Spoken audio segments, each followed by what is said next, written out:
Subscribe now and press the bell icon. Never miss an update.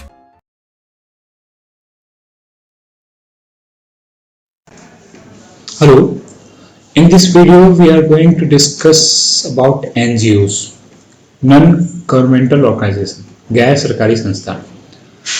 तो इस video में हम लोग एनजीओ से रिलेटेड आपके जो मोस्ट डाउट्स आपके दिमाग में आते हैं या आ सकते हैं उसको कवर करेंगे। जैसे एनजीओ होता क्या है, डिफरेंट टाइप्स ऑफ एनजीओ या कैटेगरी ऑफ एनजीओ क्या होता है, एनजीओ बनाने का फ़ायदा क्या है, नुकसान क्या है, आपको एनजीओ कब बनाना चाहिए कब नहीं बनाना चाहिए, एनजीओ बनाने में डॉक्यूमेंट्स क्या क्या रिक्वायर्ड होते हैं, कितना टाइम लगता है, कितना कॉस्ट लगता है, एनजीओ में ट्रस्ट सोसाइटी और जो तीन तरह के जो संस्था बनती है सेक्शन कंपनीज में मेजर क्या डिफरेंस होता है। We will discuss all this things in this video. So after watching this video you will get concise and complete detail about NGO. NGO से रिलेटेड आपके जो मोस्ट ऑफ डाउट्स हैं वो clear हो जाएंगे। चलिए इस वीडियो को स्टार्ट करते हैं। पहला जो हमारा क्वेश्चन है, व्हाट इज एनजीओ, एनजीओ क्या होता है। तो एनजीओ गैर सरकारी संस्थान को बोलते हैं, नॉन गवर्नमेंटल ऑर्गेनाइजेशन। वैसे सरकार पब्लिक वेलफेयर का काम करती है, पार्क बनवाती है, हॉस्पिटल बनवाती है, स्कूल बनवाती है, रोड बनवाती है, साफ सफाई करवाती है, आंखों का ट्रीटमेंट करवाती है, पब्लिक अवेयरनेस फैलाती है, अभी तो कोरोना के समय में टीका दिलवाती है, मास्क डिस्ट्रीब्यूशन करती है। तो अगर वैसे संस्थान और इंस्टीट्यूशन जो यही काम करे जो सरकार करती है तो उसे एनजीओ कहते हैं। और लेकिन काम तो करे सरकार वाला, लेकिन सरकार से उसे फंड नहीं मिलती किसी तरह का। सरकार का उसमें सरकार से फंड मिल सकती है लेकिन सरकार का उसमें ये मालिकाना हक नहीं होता। मतलब मैंने स्टार्ट किया और I am doing the work related to public welfare, but I don't have ना assistance from government right now. और गवर्नमेंट का किसी तरह से ऑनरशिप में कोई हक नहीं है हमारी संस्था में। तो हमारा जो संस्थान है उसको हम एनजीओ कहेंगे। तो एनजीओ वैसे संस्थान को कहते हैं जो पब्लिक वेलफेयर का काम तो करती है लेकिन गवर्नमेंट में उसका ऑनरशिप, गवर्नमेंट का उसमें ऑनरशिप नहीं होता।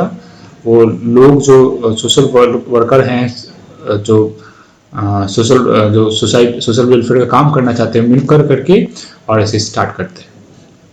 अब दूसरा है कि एनजीओ मतलब कितने तरीका का होता है। लोगों के मन में डाउट होते हैं कि एनजीओ होता क्या, एनजीओ बनवाना है। कोई लोग बोलते हैं कि ट्रस्ट बनाना है, सोसाइटी बनाना है, हमें एनजीओ बनाना है। तो हम लोग देखते हैं कि what are types of NGO, category of NGO. तो टाइप्स ऑफ एनजीओ और कैटेगरी ऑफ एनजीओ में क्या है कि अगर आप देखेंगे कि मुझे एनजीओ कोई बोलता है कि बनवाना है तो एनजीओ कह के कुछ नहीं बनता। इसमें तीन तरह की संस्थान बनती है, इंस्टीट्यूशन बनती है, जिसको ही हम एनजीओ कहते हैं। क्यों कहते हैं? क्योंकि उनका पर्पस जो होता है प्रॉफिट कमाना नहीं होता। जो भी प्रॉफिट कमाते हैं उसको अपने ऑब्जेक्ट में खर्च करते हैं। मान लीजिए मेरा ऑब्जेक्ट है हेल्थ केयर प्रोवाइड करने का, तो हम जो पैसा कमाएंगे उसका पूरा यूज हम हेल्थ केयर को प्रोवाइड करने में लगाएंगे। जैसे उसके स्टाफ को सैलरी देंगे, हॉस्पिटल बनाएंगे, एक्सपेंसेस बेयर करेंगे। प्रॉफिट को जो मेंबर्स है उसमें हम डिस्ट्रीब्यूट नहीं कर सकते, बांट नहीं सकते। तो वो एनजीओ होती है, वैसी संस्था एनजीओ होती है। तो क्या हम प्राइवेट लिमिटेड कंपनी को एनजीओ बोल सकते हैं? नहीं बोल सकते, कि उसमें प्रॉफिट को मालिक को हम बांट सकते हैं इन फॉर्म ऑफ डिविडेंड। तो एनजीओ वैसे संस्थान को हम बोल सकते हैं जिसको प्रॉफिट अपने ऑब्जेक्ट पे खर्च करना होता है और सोशल वेलफेयर का काम कर सकती है और प्रॉफिट को मालिक नहीं बांट सकती है।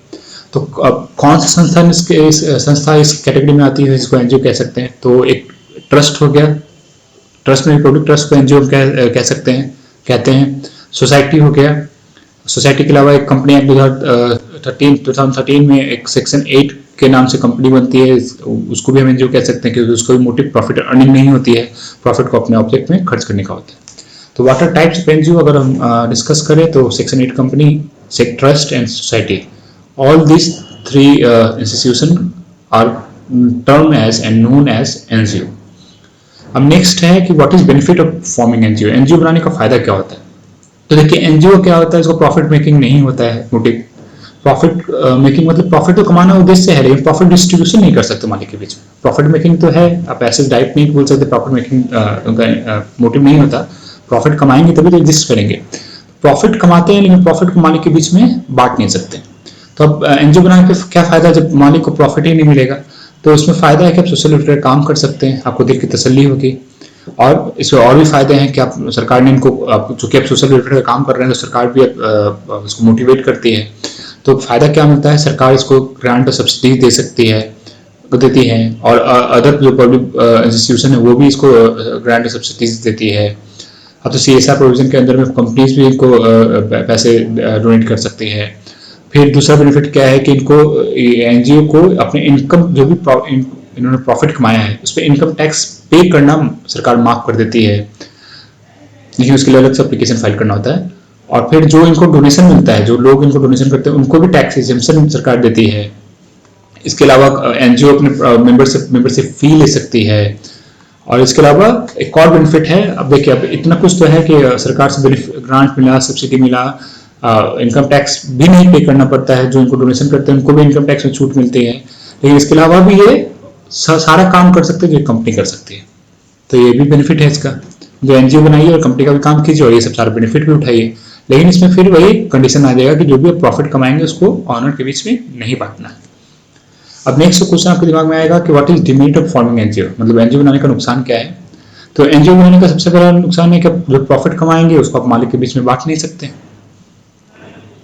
ये सबसे बड़ा नुकसान है, जो कंपनी के केस में नहीं होता है। पार्टनरशिप और जनरल जो प्रॉफिट मेकिंग जो फॉर्म ऑफ बिजनेस उसमें नहीं होता है। फिर अगर NGO को बंद करना चाहेंगे तो उसके जो एसेट्स है वो आप मालिक अपने अपने अपने बीच में ये मेंबर्स बांट नहीं सकते हैं, उसको किसी NGO को ट्रांसफर करना होगा, तभी आप NGO को बंद कर सकते हैं। और इसको एक और जो आप नुकसान कहेंगे क्या कहें, गवर्नमेंट जो है NGO को टेक ओवर कर सकती है, उसके एसेट्स प्रॉपर्टीज को ले सकती है या NGO के अफेयर्स को कंट्रोल कर सकती है। ये एक नुकसान है जो कंपनी के केस में नहीं होता। कंपनी आपकी है, कंपनी आप पैसा कमाते हैं, प्रॉफिट करते हैं, गवर्नमेंट का उसमें इंटरफेरेंस नहीं होता, अनलेस एंड अनटिल आप कोई ऐसा कोई काम ना करते हैं जो इलीगल हो, कॉन्स्टिट्यूशन के अलग हो, अगेंस्ट चला जाए, तो तक सरकार उसमें इंटरफेयर नहीं करती। लेकिन NGO में आपको आफ्टर सम इयर्स और डिकेड्स सरकार में take over your affairs, take over affairs of your NGO, ये सब डिमेरिट है। नेक्स्ट पॉइंट जो आपके दिमाग में आ सकता है कि आपको NGO कब बनाना चाहिए। तो NGO आपको तभी बनाना चाहिए जब आप सोशल वेलफेयर का काम करना चाहते हो और जो भी प्रॉफिट आएगा वो अपने दिमाग में रखिएगा कि वो हम उसको निकाल नहीं सकते। जो प्रॉफिट आएगा उसे हमें ऑब्जेक्ट के रूप में, जो ऑब्जेक्टिव पर्पस है NGO बनाने का उस पर खर्च करना है, तो NGO उस समय बनानी चाहिए आपको। और अगर आप चाहते हैं कि आप सरकार से फंड मिले या डोनेशन लेके काम करें तो NGO बना सकते हैं। या आपको चाहिए कि इनकम टैक्स में आपको माफी हो जाए, इनकम टैक्स नहीं पे करना है, तो NGO बना सकते हैं। NGO में ये सब बेनिफिट मिलता है। अब NGO आपको कब नहीं बनाना चाहिए, तो आप जब आप प्रॉफिट डिस्ट्रीब्यूशन करना चाहते हैं, जो भी प्रॉफिट कमाने उसको मालिक में बांटना चाहते हैं, या जो भी बिजनेस का एसेट्स है जो आपने मेहनत से खड़ा किया है काम करके, उसको आप एट टाइम वाइंडिंग अप लेना चाहते हैं कि हमारे पास आ जाए, तो आपको NGO नहीं बनाना चाहिए। आप प्राइवेट लिमिटेड कंपनी बना सकते हैं, LLP बना सकते हैं। NGO का एसेट जो एट टाइम ऑफ क्लोजर जो होता है वो आपको दूसरे NGO को ट्रांसफर करना पड़ता है, और जो प्रॉफिट कमाती है NGO उसको आप मालिक को बांट नहीं सकते इन फॉर्म ऑफ डिविडेंड और लाइक दैट। आप उनको रेम्यूनरेशन दे सकते हैं काम करने के बारे में, लेकिन प्रॉफिट बांट नहीं सकते उसमें। तो ये है NGO को कब नहीं बनाना चाहिए, जब आपको मकसद है कि हम प्रॉफिट कमाएं और बहुत सारे एसेट्स खड़ा करें और सब कुछ मेरा कंट्रोल हो, मेरा ऑनरशिप हो उस पर, तो NGO नहीं बनाना चाहिए। अब NGO कैसे बना सकते हैं, तो NGO बनाने के लिए पहले आपको डिसाइड करना पड़ेगा कि आप सेक्शन 8 कंपनी बनानी है, ट्रस्ट बनानी है, सोसाइटी बनानी है। अगर आपने डिसाइड कर लिया तो उसके अनुसार फिर आपको डॉक्यूमेंट्स सारे रेडी करने पड़ेंगे, KYC डॉक्यूमेंट्स मेंबर्स के, फिर एड्रेस प्रूफ के, और वो सब करके फिर एप्लीकेशन बना के फाइल करना पड़ेगा। अब कहाँ फाइल करना पड़ेगा, ये सारा प्रोसेस बहुत ही कॉम्प्लिकेटेड हो सकता है, तो आप हमारे एक्सपर्ट को संपर्क कर सकते हैं जो इनके पास सालों का एक्सपीरियंस है और डिकेड का एक्सपीरियंस है इनके पास काम करने का NGO पर, NGO को सारा काम करने का, आप उनको संपर्क कर सकते हैं। अगर नहीं तो आपको लोकल में अगर कोई चाहिए तो आप कोई भी कंपनी सचिव जो प्रैक्टिस में हो आप एरिया में उससे संपर्क कर सकते हैं, या फिर एडवोकेट से संपर्क कर सकते हैं। अब डॉक्यूमेंट्स क्या लगता है NGO बनाने का, तो वो डिपेंड करता है आप क्या बना रहे हैं, जैसे कंपनी बना रहे हैं, ट्रस्ट बना रहे हैं, सोसाइटी बना रहे हैं। तो इन जनरल अगर हम बोले तो मेंबर्स का KYC डॉक्यूमेंट, पैन कार्ड, आधार कार्ड, फोटो, सेक्शन कंपनी में बैंक स्टेटमेंट लगता है, और एड्रेस प्रूफ ऑफ जो NGO है, बिजली बिल, किरायानामा। सोसाइटी के केस में वहाँ का फोटो देना पड़ता है, और आपको जो भी वहाँ के जो वार्ड मेंबर हैं या MP हैं उनसे उनके लेटर लिखवा के देना पड़ता है। तो ये सब डॉक्यूमेंट्स लगते हैं NGO बनाने में। कॉस्ट एंड टाइम अगर बात करें तो फिर डिपेंड करता है कि आप बना क्या रहे हैं, ट्रस्ट बना रहे हैं, सोसाइटी बना रहे हैं, सेक्शन कंपनी बना रहे हैं। ट्रस्ट बनाइएगा तो आपका जो टाइम है 2 से 4 दिन 5 दिन लगेगा। सोसाइटी में वही 1 से 2 महीना 3 महीना, आप डिपेंड करता है कहाँ बनवा रहे हैं। सेक्शन 8 कंपनी में फिर वही कम से कम 7 से 10 दिन का समय लगता है। और कॉस्ट में फिर वही क्या बनवा रहे हैं, ट्रस्ट बनवाएंगे तो आपको सबसे मिनिमम खर्च ट्रस्ट में आता है, फिर सोसाइटी और सेक्शन कंपनी में आता है। ये मैं बिहार की बात कर रहा हूँ। झारखंड में अगर जाएंगे तो फिर डिफरेंट, फिर आपको सोसाइटी कम में बन जाती है, उसके ट्रस्ट और सोसाइटी कम में बन जाती है, सेक्शन कंपनी में ज़्यादा फी लगता है। तो ये होता है। नेक्स्ट है आपके जो क्वेश्चन आपके दिमाग में आएगी, what compliances have to be done by NGO. NGO compliances क्या करना पड़ता है, तो फिर इसमें फिर वही बात है कि आप ट्रस्ट बना रहे हैं, सोसाइटी बना रहे हैं, सेक्शन 8 कंपनी बना रहे हैं। अगर आप सेक्शन 8 कंपनी बनाएंगे तो साल में एक बार ऑडिट और आईटीआर कराना होगा, साथ में एमसीए को रिटर्न फाइलिंग करनी होती है। ट्रस्ट बना रहे हैं तो आप आईटीआर करवा सकते हैं, ऑडिट भी करवा सकते हैं। आईटीआर तो मस्ट है, ऑडिट भी आप ऑप्शनल आप करवा सकते हैं, लेकिन आपको करवाना चाहिए। फिर सोसाइटी के केस में आपको आईटीआर ऑडिट के साथ साथ जो रजिस्ट्रार ऑफ जो सोसाइटी है उसको आपको एनुअल रिटर्न फाइल करना होता है। तो एक कंप्लायंसेस करनी होती है। अब इस वीडियो में जो मेजर जो आपके डाउट्स आपके दिमाग में आ सकते हैं मैंने कवर कर लिया। एक चीज़ रह गया, सेक्शन 8 कंपनी ट्रस्ट सोसाइटी में क्या अंतर होता है। तो अंतर में बेसिक मैं बता दूं, ट्रस्ट का रजिस्ट्रेशन इंडियन ट्रस्ट एक्ट के अंदर होता है, सोसाइटी रजिस्ट्रेशन एक्ट के अंदर रजिस्ट्रेशन होता है, सेक्शन 8 कंपनी का रजिस्ट्रेशन कंपनी एक्ट 2013 के अंदर होता है। बनाने का प्रोसेस में अंतर है, काम करने का प्रोसेस ऑलमोस्ट सिमिलर है।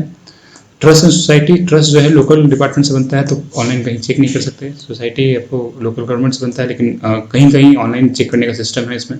Section 8 company minister corporate affairs बनाती है तो इसमें आपको चेक करने का ऑप्शन रहता है, तो आप ये पूरा इंडेक्स कहीं भी चेक कर सकते हैं। तो मेजर डिफरेंस, बाकी का डिफरेंस के लिए मैं लेटर तो आगे आने वाले वीडियोज़ में मैं आपको बताऊँगा, और 1-2 वीडियो यूट्यूब पे हमारे चैनल पे पहले से डाला हुआ, आप उसको देख सकते हैं। तो आशा करता हूँ कि आपको एनजीओ से रिलेटेड जो मेजर डाउट्स आपके दिमाग में आ सकते थे मैंने उसको इस वीडियो में कवर कर लिया है। और अगर आप एनजीओ बनवाना चाहते हैं तो हमारे एक्सपर्ट को संपर्क कीजिए।